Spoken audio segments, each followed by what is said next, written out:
record this. Okay, so I have a magnetic field here by the two sides of these two magnet bars, basically. So I have a static magnetic field. Now, what I'm going to do is, I'm going to use this case where I have the minimum way, this way, when I have the minimum path for the currents to circulate, basically. They're going to circulate, but on each rod in a very tiny way, right? So if I keep this point, okay, I'm just going to put my finger here, and then hopefully it doesn't, okay. Just going to go here. So it's going to take a while for it to stop, okay? I don't know, you can time that, okay? Now let's do the same thing with this one.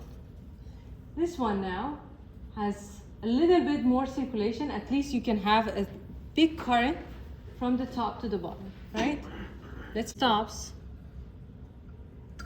much faster than the last one.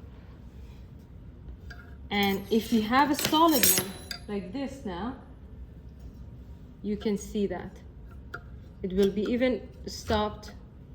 It will be stopping even faster than the other ones. So I'm going to take it up. Don't move.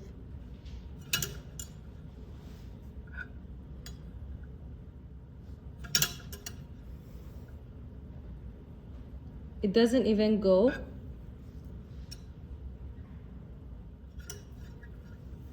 more than 2 or 3 times, okay? The same thing, keep repeating it, you can see that. It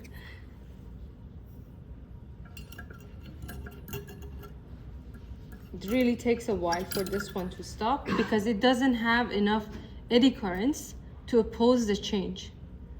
But the solid one provides the foundation. Okay, these things, I don't know what's happening. It provides the foundation for it to oppose easier and faster. Yeah, definitely this one takes a while to stop, while the other one is faster.